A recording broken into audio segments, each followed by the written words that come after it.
there is connective tissue between the Marxist and the liberal understanding of human nature. The Nazis are completely outside of that. And so anyone who is not a Marxist or a liberal in their anthropology, who doesn't believe in the blank slate, is therefore improperly equated with the Nazis. Because, again, hello, hope not hate for watching. No, I'm not a Nazi. I'm not a 1930s German. It's really tiresome. But democratism, liberalism, and the Marxists who nip at its heels all the time either don't or willfully won't understand that. And they're both going in the same direction. So this is how the liberal state can square the circle of acting illiberally against people it calls Nazis to preserve democracy. Otherwise, it encounters the paradox put forward by, I believe there's a German legal scholar, Ernst Wolfgang Buchenfelder, and he wrote, "The liberal secular state lives on premises that it cannot guarantee by itself. On one side, it can subsist only if the freedom it consents to its citizens is regulated from within, inside the moral substance of individuals of a homogeneous society. On the other side, it is not able to guarantee these forces of inner regulation, a homogeneous society, without itself renouncing liberalism. So it can't act on behalf of an in-group preference of one particular conception of the good, of one particular people, of a culture, of religion, of a history. And so it allows all peoples from anywheres to make contact with its educational institutions and its material prosperity in the hopes that they will be converted to egalitarian liberalism. And so it relies on certain truths being self-evident to certain peoples, like the homogeneous Christian Englishmen of the American founding fathers, that are not as self-evident to other people, but it can't admit they're not self-evident, because otherwise it admits that there are competing conceptions of the good. There is a friend-enemy distinction, that there are insurmountable barriers to certain people, or even certain peoples, different nations, different cultures, different tribes, I think there's a good word to use it, just believing what we all believe. So it can't guarantee its own success. This is why James Burnham said liberalism is the ideology of Western suicide. So, back to Finley. I know it's a big charge to level at liberalism, but I think Finley retraces these steps very well, as does Patrick Deneen in his first book, Why Liberalism Failed. I haven't read Regime Change yet. I know it has some strange findings about doubling the size of Congress. Maybe I'll cover Deneen at some point. Would be good to chat to him, actually, eventually. But anyway, I'm getting ahead of myself. So, Finley looks at the three main forefathers of classical liberalism. She omits Montesquieu in her book, by the way. But she looks at Hobbes, Locke, and Rousseau, and draws some connective tissue. We already mentioned Hobbes here, in relation to Schmitt. But her summary of Hobbes is that Hobbes obviously believed in an all-encompassing Leviathan state, with an absolute sovereign monarch at its head, and the only means by which conflicts could be mediated was this state, the bellum omnium contra omnes, the war of all against all. Only the Leviathan could stop it. And that war of all against all is man's state of nature. So he establishes the idea of the state of nature. He doesn't agree on its conditions with Locke and Rousseau, who essentially are in agreement that it's a kind of Garden of Eden narrative. Locke believed that the state of nature was one of material privation, but that men were free and equal. Rousseau believed it was one of material abundance, and that man's internal greed rendered him away from freedom and equality into a kind of war of all against all, and the institutions were set up to mediate this, and you just need sufficiently good institutions to put man back in the state of nature. But anyway, Hobbes' anthropology was that man was driven by libido dominandi, the desire for conquest and the avoidance of death.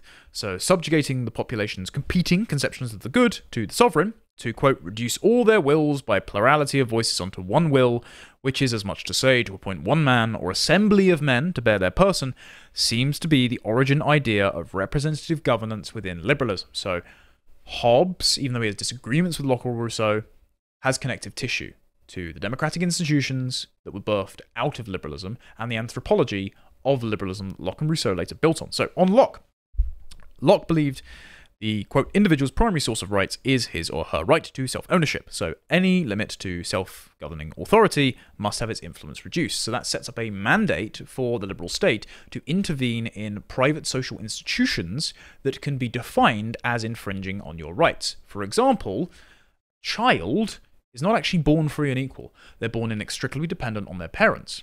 They're in a state of dependence. So what we have to do is have a moral framework that puts the obligation of the parent to act as if the child could have chosen, and therefore they best be the best possible parent, so the child would have chosen them if they could have.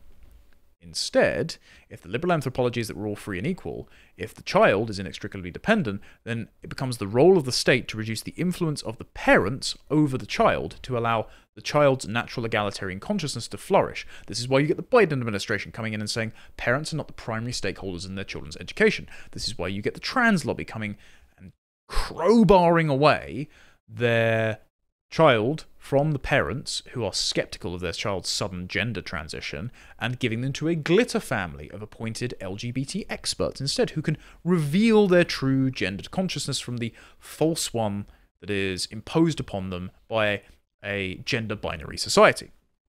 This all flows downstream from the individual will concept of liberalism. And this is how certain Marxist theorists have played with these ideas, but these theories haven't been successful in explicitly Marxist societies like Venezuela or the USSR or Nicaragua, etc., etc.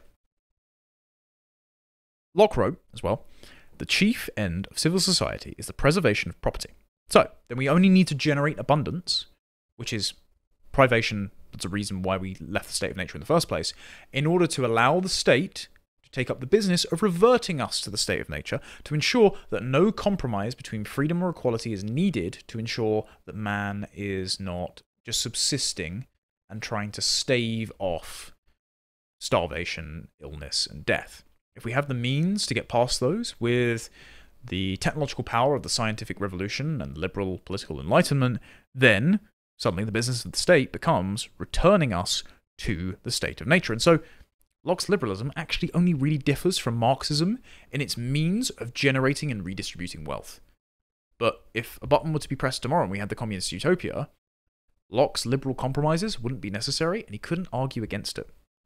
And so you get proto-Marxist Rousseau coming out of the liberal tradition. And I know lots of people have contested the idea that Rousseau is a liberal, but, and we went over this on our RIP Tenet Media Culture War podcast with Phil Labonte and Tim Poole on liberalism. Actually, Rousseau's romanticism, as Finley writes in here, has connective tissue with the rationalism of the other liberal thinkers. So she writes, while Rousseau challenges many of the Enlightenment's assumptions, he ultimately shares its fundamental epistemology. His emphasis on radical autonomy, supported by a socially atomistic anthropology, is largely consistent with Enlightenment voluntarism and rationalism. So his belief that human beings have an egalitarian state of nature that can be revealed by throwing off the shackles of civilization is similar to the antagonistic relationship that Locke's anthropology sets up with the institutions of the state and with culture. I mean, the individual and the state always exist in conflict in Locke's anthropology. This is why the Lockean-inspired American founding fathers put checks and balances on the state, because they didn't want them to infringe on the rights of the individual. But these were only necessary because property needed to be guaranteed. If you can develop an abundance of property and that no longer needs to be negotiated, then the state is obsolete and mankind will come to the same conclusion over and over, right? So, it doesn't matter whether or not they do this through emotional reasoning per Rousseau or rational reasoning through Locke, the end destination is still the same. Rousseau's novel contribution was to propose a political philosophy that provided the protection and order promised by the Leviathan while preserving Locke's notion of individual freedom and also equality, according to Finley. In The Social Contract, Rousseau writes, men are not naturally enemies, for the simple reason that men living in their original state of independence do not have sufficiently constant relationships among themselves to bring about either a state of peace or a state of war. It is the relationship between things, and not that between men, that brings about war. And this state of war cannot come into existence from simple personal relations, but only from real relations. In this sense, Rousseau anticipates Marx's philosophy of historical materialism by nearly a century. Basically, that material iniquities cause conflict rather than the innate tendency for man to be fallen and capricious and emotional, and so relationships between people don't cause conflict, only not enough stuff does. External, that is, material conditions, drive the acquisitive and self-centered impulse. In the second discourse on equality, Rousseau says, the first person who, having enclosed a plot of land, took it into his head to say this is mine and found people simple enough to believe him was the true founder of civil society. It is by accident that human natural goodness degenerates. Historical circumstances and social institutions, however, need not affect human flourishing. Altering the way in which a human being assembles in a community can, to a great extent, restore our original goodness, Rousseau believes, and then perpetuate this through the new political order. This is the idea of the general will. In Rousseau's mind, procedures are part of the ideal of the general will and are, in some ways, inseparable from its substance. Quote, "The general will is always right," Rousseau says, "and always tends towards the public utility, so long as the procedures to enact it are followed. In the absence of a proper procedure, the general will is impossible." So the general will is the infallible action in the presumed rational self-interest of all human beings with an identical nature. So the general will is the means of returning human beings to their egalitarian state of nature. It was at this moment, Rousseau recalls, that he realized the key to his political philosophy. Quote, "That man is naturally good, and that it is from our institutions alone that men become wicked." End quote. It is because of our underlying natural goodness, he believes, that we are all capable of participating in the general will. Quote, "If, when a sufficiently informed populace deliberates," Rousseau says, "the citizens were to have no communication among themselves, the general will would always result from the large number of small differences, and the deliberation would always be good. The two criteria, that the populace be sufficiently informed and that the citizens abstain from communication, constitute what might be considered the republican and democratic elements in Rousseau's philosophy of the general will. One of the reasons that Rousseau distrusts, quote, learned men and orators is their tendency to lead us away from this inner voice through refined language and sophistry. Quote, man's first language, the most universal, the most energetic, and the only language he needed before it was necessary to persuade men assembled together, is the cry of nature. AKA, if you leave men alone, they will make identical choices. It's just culture. It's just the whispering of bad faith actors, populists peddling the divisive rhetoric that pries them apart from making the same reliable, progressive conclusions. And so democracy is an exercise in everyone making the identical choice over and over again.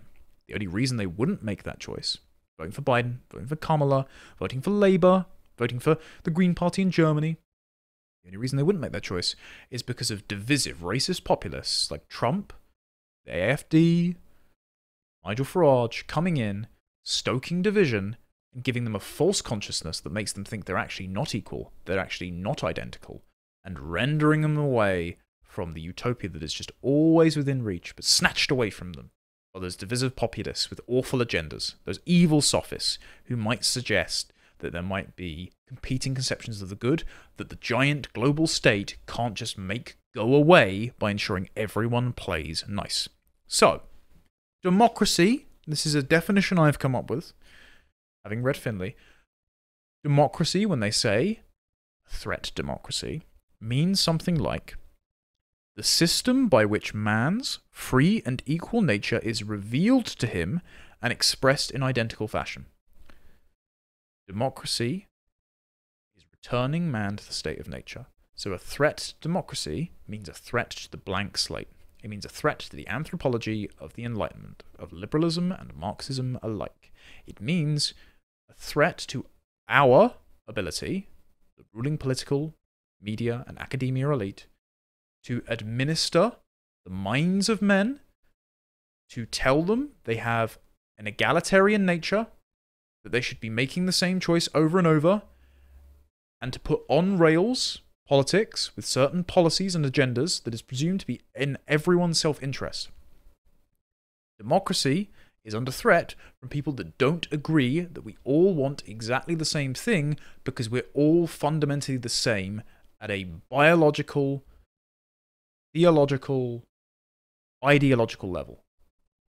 It's the blank slate enacted through political mechanisms. Thank you for watching that clip from Tomlinson Talks. If you liked that and you would like to see more, you can get the full 90-minute show every week on a Wednesday afternoon, live from 3 p.m, only on lotuseaters.com, and all of the other content that my colleagues produce behind the paywall for as little as £5 a month. Thank you very much for supporting us, and I hope to see you there. Until next time, goodbye.